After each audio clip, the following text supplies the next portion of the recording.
Hello बच्चों, आज हम शुरू करेंगे crop production and management, chapter number 1 of class 8, crop production and management. जो नाम है चैप्टर का वो क्या कहता है कि क्रॉप प्रोडक्शन मीन्स क्रॉप को कैसे प्रोड्यूस किया जाता है और क्रॉप्स को प्रोड्यूस करने के बाद कैसे मैनेज किया जाता है। इस चैप्टर में हम वही स्टडी करेंगे, ठीक है। अब जितने भी इस अर्थ पे लिविंग ऑर्गेनिजम्स हैं, वो चाहे प्लांट्स हैं या वो एनिमल्स हैं इंक्लूडिंग ह्यूमन बींग्स, चाहे वो प्लांट्स हैं चाहे वो एनिमल्स हैं, सबको फूड की रिक्वायरमेंट होती है। अब जो प्लांट्स हैं दे कैन प्रिपेयर या सिंथेसाइज देयर फूड ओन, ये अपना फूड अपने आप बना सकते हैं, लेकिन जो एनिमल्स हैं वो अपना फूड अपने आप नहीं बना सकते हैं, ठीक है। तो ये जो प्लांट्स हैं ये कैसे बनाते हैं अपना खाना, ये आप लोगों ने प्रीवियस क्लासेस में भी पढ़ा होगा कि ये जो प्लांट्स हैं ये with the help of sunlight, water and carbon dioxide, ये इनकी हेल्प से अपना खाना खुद बना सकते हैं, बट एनिमल्स को फूड की रिक्वायरमेंट होगी, ठीक है। अब ये तो हमने देखा कि भाई एनिमल्स को फूड की रिक्वायरमेंट होगी, ठीक है, लेकिन ये जो फूड है ये खाते क्यों हैं? Why do the animals eat food, why do the living organisms eat food? तो क्यों खाएंगे? क्योंकि एनिमल्स हैं या प्लांट्स हैं, सबको काम करने के लिए एनर्जी की रिक्वायरमेंट होगी, ठीक है। हमारी जो बॉडी है, बॉडी के अंदर भी बहुत सारी प्रोसेसेस होती हैं, जैसे कि डाइजेशन है, रेस्पिरेशन है,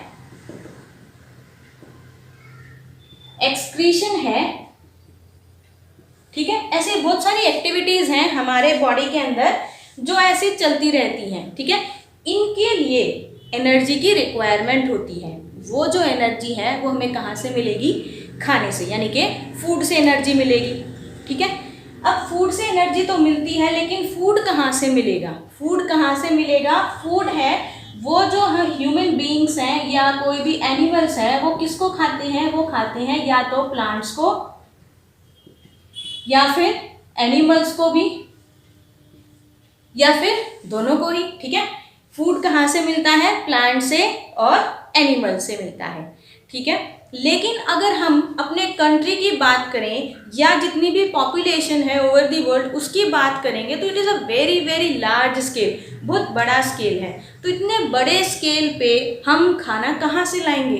कहाँ से हम प्रोड्यूस करेंगे इतना सारा food? Large number of people के लिए फूड भी क्या चाहिएगा? लार्ज क्वांटिटी में चाहिएगा, मतलब लार्ज अमाउंट में हमें फूड है वो प्रोड्यूस करना पड़ेगा। लार्ज पॉपुलेशन के लिए फूड प्रोवाइड करवाने के लिए कई सारी चीज़ों की रिक्वायरमेंट होगी। क्या क्या वो चीज़ें रिक्वायर्ड होंगी? First is production of food, कि पहले तो हमें प्रोड्यूस करना पड़ेगा फूड को, कि जब तक फूड है ही नहीं तो कैसे मिलेगा। सेकंड है मैनेजमेंट ऑफ फूड,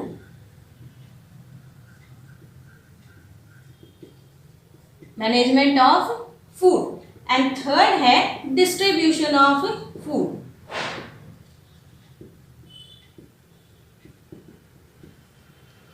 ये तीन बेसिक चीज़ें होती हैं अगर हमें एक लार्ज पॉपुलेशन के लिए लार्ज स्केल पे फूड को प्रोवाइड करवाना है, तो we need these three things: production of food, management of food and then last is distribution of food, ठीक है।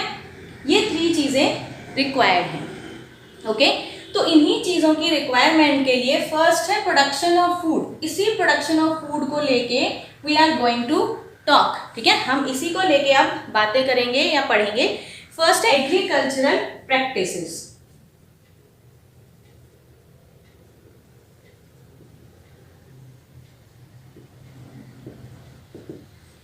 जो पहले लोग होते थे, जो नोमैडिक थे, नोमैडिक मीन्स जो घुमंतु लोग होते थे। घुमंतु का मीनिंग क्या होता है? पहले, सदियों पहले जब लोगों ने अपने एक स्थायी घर बनाने शुरू नहीं किए थे तो वो लोग कच्चे फ्रूट्स, कच्चे वेजिटेबल्स खाते थे। धीरे धीरे उन्होंने एनिमल्स को भी हंट करना शुरू करा। तो उस टाइम पे जो चीज़ें थी वो रो थी और वो उन्हीं को खाते थे। तो उन्होंने जब धीरे धीरे उन लोगों को पता चला कि we can cultivate and produce the food, तो उन्होंने राइस को, व्हीट को उगाना शुरू किया। तो इन्हीं चीज़ों को लेके, ठीक है। सो अब हम जो ये उगा रहे हैं क्रॉप्स को उगाना शुरू किया कि राइस है या व्हीट है, उन्होंने उगाना शुरू किया। तो next is what is crop. Crop क्या होती है? क्रॉप होती है when the same kind of plant, when the same kind of plants are grown and cultivated and so when the same kind of plants are grown and cultivated at one place, उसको हम क्या बोलते हैं? Crop. For example wheat, rice, मेज etcetera. अब जो wheat है ये हमारा एक फील्ड है पूरा, इस फील्ड के अंदर जितने भी प्लांट्स होंगे वो सारे के सारे किसके होंगे?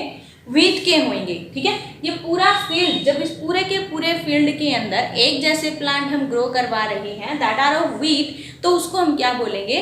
क्रॉप बोलेंगे। एज यू नो कि जो इंडिया है is a very big country, बहुत बड़ा कंट्री है, बहुत सारी पॉपुलेशन है, और हमारे कंट्री में अलग अलग सीजन्स आते हैं, है ना। कहीं पे ह्यूमिडिटी ज़्यादा है, कहीं पे डेजर्ट है, कहीं पे आइस बहुत ज़्यादा है, स्नो बहुत ज़्यादा है, तो मतलब बहुत सारा डिफरेंट वेराइटी है हमारे कंट्री में। तो इसी के अकॉर्डिंग हमारे यहाँ की क्रॉप्स में भी बहुत सारी वेराइटीज़ हैं। ठीक है, हमारे यहाँ पे क्रॉप्स में भी बहुत सारी वेराइटीज़ हैं। तो इसी को ध्यान में रख के द क्रॉप्स, जो ये क्रॉप्स हैं उनको हम 2 टाइप से क्लासीफाई कर सकते हैं on the basis of seasons. Season के बेसिस पे हमारे यहाँ पे 2 टाइप की क्रॉप्स उगाई जाती हैं। फर्स्ट है खरीफ क्रॉप्स, सेकंड है रबी क्रॉप्स। खरीफ क्रॉप्स कौन सी होंगी? Which are grown in the rainy seasons, जो किसमें होंगी? बारिश के मौसम में होंगी। इनका टाइम पीरियड क्या है? जून टू सितंबर इनका टाइम पीरियड होगा। एग्जाम्पल जैसे पैडी है, शुगर केन है एक्सेट्रा। अब कोई कहे कि भाई ये जो फसलें हैं या जो ये क्रॉप्स हैं इनको हम रेनी सीजन्स में ही क्यों उगाते हैं? क्यों उगाएंगे? क्योंकि इनको बहुत सारे पानी की रिक्वायरमेंट होती है, इनको बहुत सारे पानी की रिक्वायरमेंट होती है, that's why they are grown in the rainy season. Next is rabi crops. Rabi crops कौन सी होंगी? Which are grown in winter season, जो कि विंटर सीजन में ग्रो करवाई जाती हैं। इनका टाइम पीरियड होता है from October to March. An example है जैसे व्हीट हो गया, पी, ग्राम एक्सेट्रा एक्सेट्रा। इनके अलावा भी हमारे कंट्री में बहुत सारे टाइप की फसलें उगाई जाती हैं, जैसे कि अलग अलग सीरियल्स हैं, अलग अलग फ्रूट्स हैं, अलग अलग वेजिटेबल्स हैं। ठीक है, बहुत सारे टाइप के मसाले होते हैं जो हमारे देश में अलग अलग सीजन्स में उगाए जाते हैं। Clear? Next is basic practices of crop production. अगर आपने कभी कोई पौधा अपने घर पे उगाया है, अगर कभी भी, जैसे कोई गमला आप लेके आए, तो गमले के अंदर हम फर्स्ट क्या करते हैं? मिट्टी भरते हैं। मिट्टी भरने के बाद उसके अंदर हम बीज डालते हैं। बीज डालने के बाद उसको हम पानी देते हैं, और पानी देने के बाद मतलब कुछ कुछ दिनों के बाद उसके अंदर हम खाद भी डालते हैं, कभी कभी दवाइयाँ भी डालते हैं, और उसकी बहुत सारी देखभाल करते हैं, है ना। तो ये जो चीज़ें हैं ये हमने छोटे लेवल पे करी। एक गमले के अंदर पौधा उगा के उसकी हमने देखभाल करी, उसी को हमने देखा। अगर इसी चीज़ को हम बड़े लेवल पे करें तो बड़े लेवल पे जब करते हैं उसी को हम क्या बोलते हैं? एग्रीकल्चरल प्रैक्टिसेस बोलते हैं। जितनी भी एक्टिविटीज़ हैं जो हम डेली लाइफ में या हमारे घर के जो प्लांट्स होते हैं उनके लिए करते हैं, उन्हीं एक्टिविटीज़ को if we do on a large scale, अगर हम उन्हीं एक्टिविटीज़ को क्या करेंगे? एट ए लार्ज स्केल करेंगे, तो हमारी क्या बन जाती हैं? एग्रीकल्चरल प्रैक्टिसेस बन जाती हैं। जो एग्रीकल्चरल प्रैक्टिसेस हैं वो बहुत सारी होती हैं। जैसे फर्स्ट है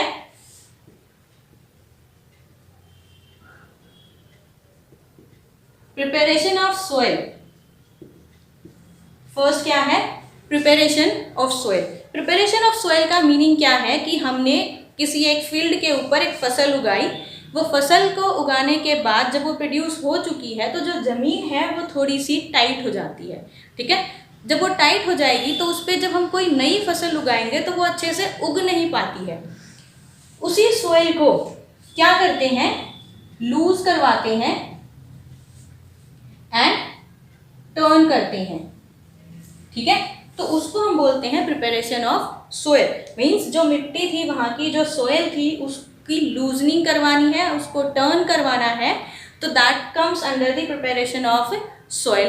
अब कैसे लूज एंड टर्न होएगी और हम क्यों करते हैं लूज एंड टर्न, क्यों करवाते हैं भाई, ऐसा क्या, ऐसे ही क्या, ऐसे क्यों नहीं उगा देते हम फसलों को, है ना। तो क्यों का आंसर ये होगा कि जब हम सोइल को लूज करवाते हैं या सोइल को टर्न करते हैं तो इससे क्या होगा कि जो ज़मीन है, जो सोइल है, उसके अंदर जितने भी न्यूट्रिएंट्स होंगे वो टॉप लेयर पे आ जाएंगे। This is the first step, very important step, and in this we do the soil turn and loosen. Okay, so question is why do we this? So why do we do this means why the soil is turn and loosen. First is roots of plants penetrate deep into the soil, के जो roots हैं plant की वो अच्छे से penetrate कर पाएंगी soil के अंदर। Second is the loosen soil allows the roots to breathe properly, जो रूट्स होंगी अगर वो अच्छे से ब्रीथ कर पाएंगी तो जो प्लांट है वो भी अच्छे से ग्रो कर पाएगा। इसके अलावा सॉइल के अंदर क्या होते हैं, माइक्रो ऑर्गेनिजम्स होते हैं, अर्थवॉर्म्स होती हैं, तो इनका काम क्या होता है, इनका काम होता है कि वहां पे अगर कोई डेड प्लांट या डेड एनिमल है तो ये उनको कन्वर्ट कर देती हैं इनटू ह्यूमस। ये उसको किस में कन्वर्ट कर देती हैं, ह्यूमस में कन्वर्ट कर देती हैं। और ह्यूमस क्या होता है, न्यूट्रिएंट से भरा हुआ होता है, जो कि प्लांट्स के लिए बहुत ही ज़्यादा हेल्पफुल होता है ग्रो करवाने में। ओके, तो जब हम लूज करेंगे सॉइल को तो जो ये माइक्रो ऑर्गेनिजम्स हैं, जो अर्थवॉर्म्स हैं, ये न्यूट्रिएंट्स को भी लूज करवाएंगे। These organisms are friend of the farmers. कैसे फ्रेंड है वो फार्मर्स के, कि एक तो वो जो सॉइल लूज करी हमने उसको और लूज करवाने में हेल्प करते हैं। सेकंड, जो डेड एनिमल्स हैं या डेड जो प्लांट्स हैं वहाँ पे उनको वो कन्वर्ट करते हैं ह्यूमस में। ह्यूमस को डिकम्पोज जब वो हो जाते हैं dead animals and dead plants, तो उसमें से न्यूट्रिएंट्स निकलते हैं और वो न्यूट्रिएंट्स कहाँ चले जाते हैं, release back into the soil. जो न्यूट्रिएंट्स हैं वो क्या हो जाएंगे, are release back into the soil.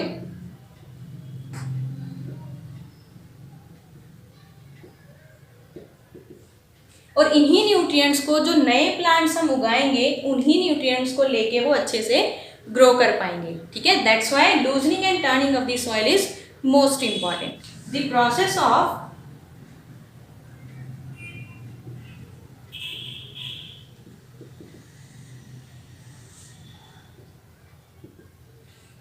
loosening and turning of soil is known as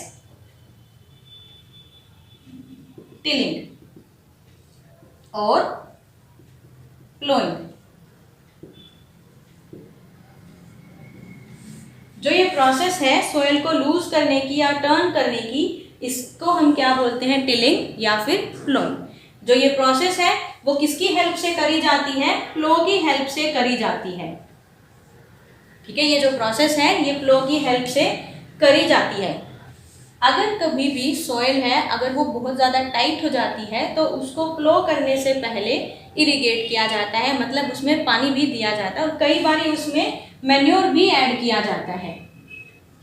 ठीक है, manure is also added before ploughing. Why?